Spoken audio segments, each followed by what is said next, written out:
Ibrahim. Je viens de Djibouti, je suis à Nantes depuis 2000.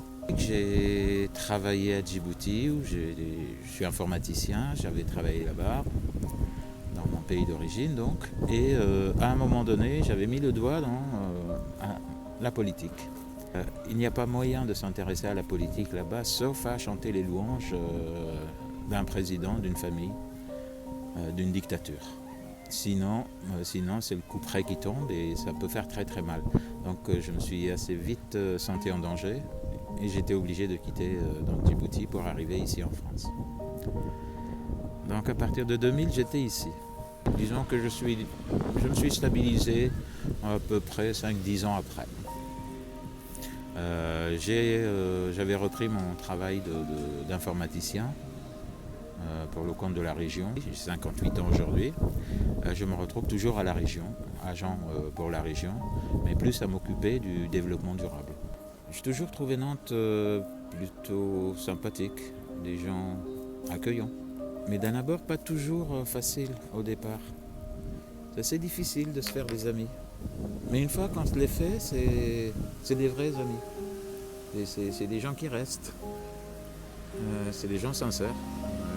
J'aime bien les Nantais. Et puis il y a le côté aussi assez spécial, c'est les cités. Une espèce de concentration de la misère,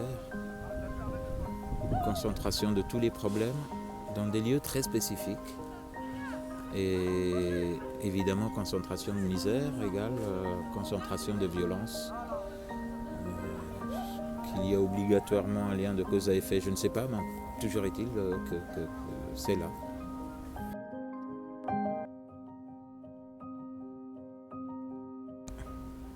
C'est bien beau la démocratie, mais là j'ai l'impression que la démocratie elle est plus ou moins prise en otage un peu partout. Certains qui sont censés représenter le peuple, en fait, le trahissent.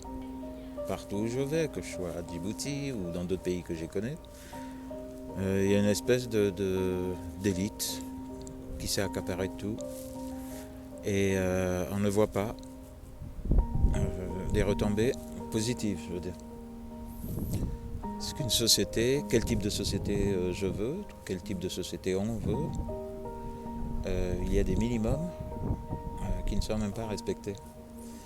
Et c'est ça ce que j'ai retrouvé un tout petit peu, même beaucoup, à NEC justement.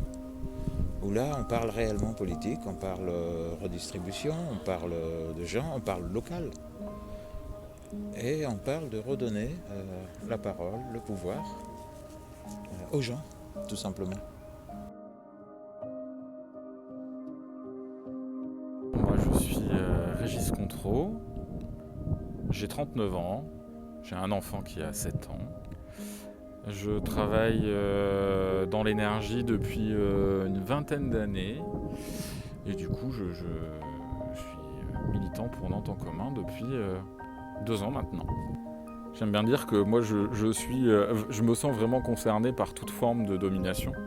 Et en fait moi je crois beaucoup à l'aspect constructif des choses, au fait que par nous-mêmes, ensemble, on peut construire des alternatives localement, qu'elles peuvent exister, qu'on peut créer des brèches en fait autour de nous, dans nos villes et dans nos vies, qui soient en dehors du marché et de la marchandisation.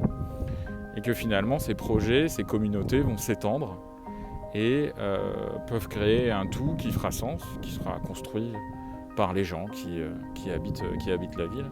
Et que ça peut arriver partout. Et que finalement, toutes ces brèches, toutes ces constructions alternatives qu'on peut mettre en œuvre, ça peut créer de la joie et elles peuvent se fédérer et elles peuvent vivre ensemble pour recréer une société différente à notre portée, de multiples sociétés différentes, diverses, plurielles, et avec chacune leurs caractéristiques et leur propre culture où finalement on retrouve de l'égalité.